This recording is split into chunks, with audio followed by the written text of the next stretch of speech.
कहानी है सतपुरा गांव की, जो वैसे तो बहुत प्यारा और खूबसूरत गांव था, लेकिन किसे पता था कि जल्द ही इस गांव में भूत का आतंक मचने वाला था।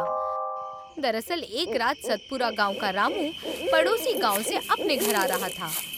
पड़ोसी गांव से सतपुरा आने का रास्ता जंगल से होकर आता था। उस रात रामू नशे में था और जैसे ही वो जंगल में घुसा, तभी उसने देखा कि वो जंगल के बीचों बीच एक बड़ी अजीब सी पुरानी और जर्जर अवस्था में ट्रेन खड़ी थी।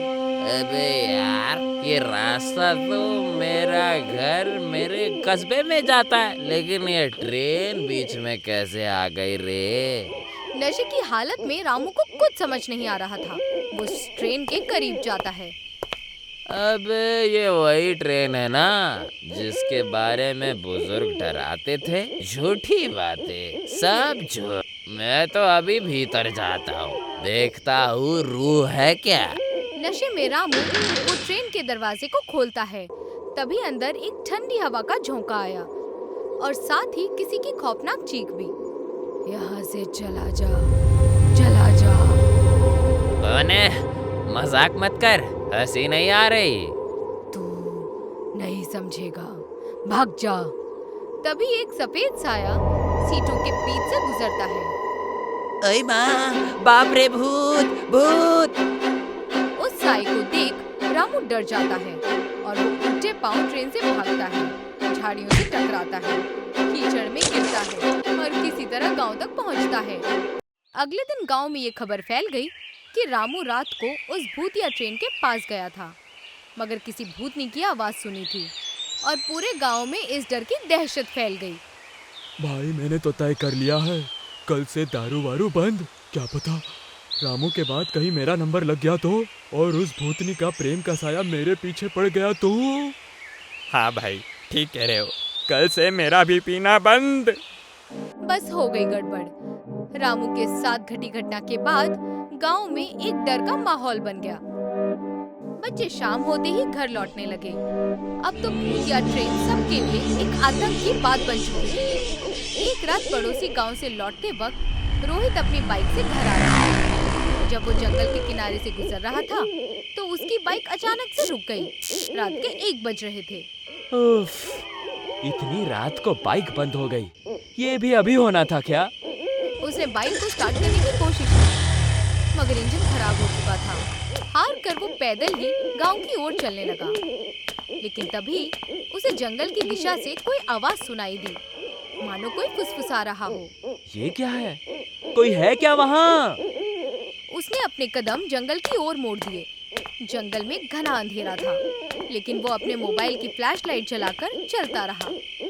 कुछ ही दूर जाने पर उसे फिर से हलचल महसूस हुई। जैसे ही वो झाड़ियों के पीछे से झांकता है, उसकी नजर उस भूतिया ट्रेन पर पड़ती है। ट्रेन के पास 2 लोग खड़े थे, एक पंडित और एक बुजुर्ग आदमी। दोनों धीमी आवाज में कुछ बड़बड़ा रहे थे। ये लोग यहाँ कर क्या रहे हैं इतनी रात को, वो भी इस ट्रेन के पास? रोहित चुपचाप झाड़ियों में छिपा रहा और कुछ वक्त बाद बिना कोई शोर किए वो वहां से निकल गया और तेजी से घर की ओर भागा। अगली सुबह रोहित अपने गांव के बस स्टॉप के पास रहने वाली बचपन की दोस्त प्रिया से मिलने गया। प्रिया, मुझे तुमसे कुछ जरूरी बात करनी है, बहुत अजीब है। अरे क्या हुआ? तू इतना परेशान क्यों दिख रहा है? कल रात जंगल में मेरी बाइक बंद हो गई थी। जब मैं पैदल जा रहा था तो मैंने आवाज सुनी। जब मैं वहाँ गया तो वहाँ पर 2 लोग थे, एक पंडित और एक बुजुर्ग आदमी। वो लोग उस ट्रेन पर कुछ कर रहे थे। क्या? लेकिन वो ट्रेन जिसके पास कोई नहीं जाता, तूने सच में उन्हें देखा था? हाँ, मैंने अपनी आंखों से देखा है। तो फिर हमें वहाँ फिर से जाना चाहिए। अगर वो ट्रेन आज भी किसी रहस्य से जुड़ी है, तो हमें उसे जानना चाहिए। हाँ, अब ये राज हमें सुलझाना होगा। तय रहा, आज रात हम पुराने रेल यार्ड में जाकर देखेंगे कि असल में वहाँ क्या हो रहा है।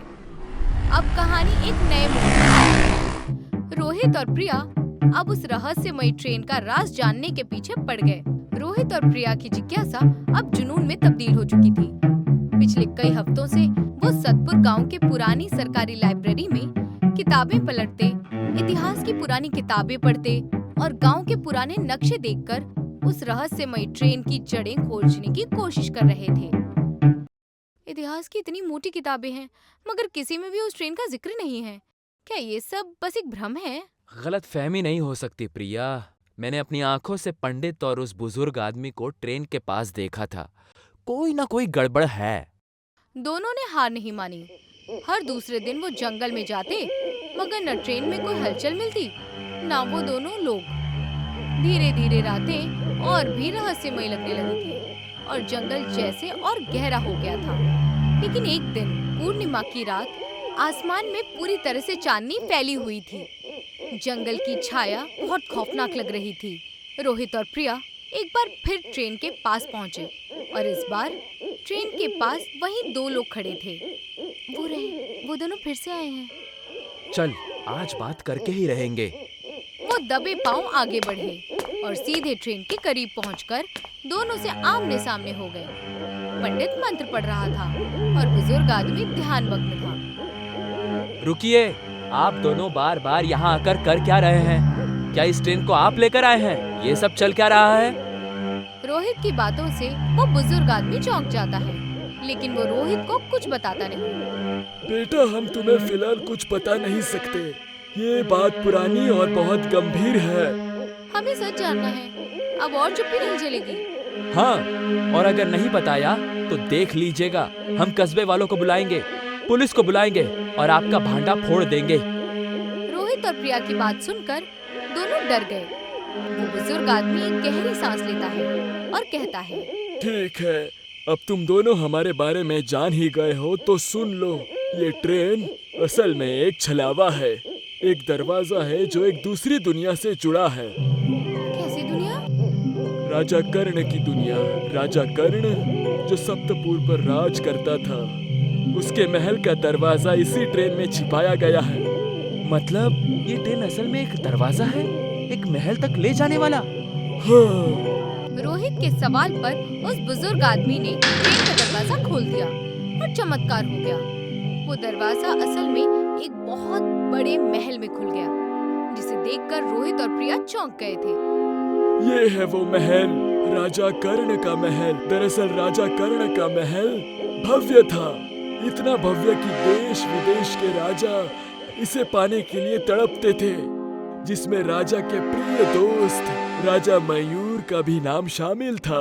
वो भी इसे पाना चाहते थे, इसलिए उसने अपने ही दोस्त के साथ मुकाबला किया, जिसमें राजा कर्ण मारे गए और मयूर ने वो हवेली हथिया ली।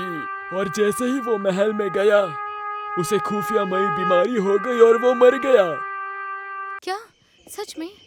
हाँ, और देखते ही देखते शान से खड़ा ये महल बंजर बन गया। आगे जाकर राजा कर्ण के वंशजों ने इसे किसी के हाथ लगने नहीं दिया और हम उसी परंपरा को निभा रहे हैं।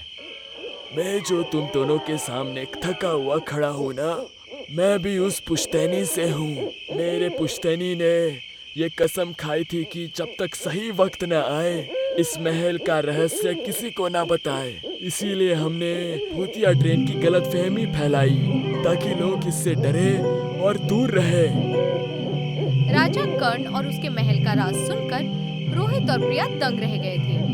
कुछ वक्त के लिए चारों ओर सन्नाटा छा गया, मगर उस बुजुर्ग आदमी की अपने पूर्वजों के प्रति जो निष्ठा थी, उसे देखकर रोहित बोल पड़ा। ये सब तो सच में बड़ी अजीब और गंभीर बात है, लेकिन सच कहूँ तो आपकी निष्ठा मेरा दिल जीत लिया है। मैं आपसे वादा करता हूँ कि ये राज को हम लोग महफूज रखेंगे। आज रात को जो कुछ भी हमने सुना, उसके बारे में हम किसी को भी नहीं बताएंगे। हाँ, रोहित सच बोल रहा है, हम किसी को कुछ नहीं बताएंगे। रोहित और प्रिया के मुंह से राज को राज रखने की बात सुनकर पंडित और उस बुजुर्ग आदमी ने चैन की सांस ली। पंडित जी ने अधूरा मंत्र जाप पूरा कर दिया और उसके बाद सब अपने अपने घर चले गए। और इस तरह सतपुर गांव के जंगल में खड़ी एक रहस्यमयी ट्रेन का राज ही रह गया।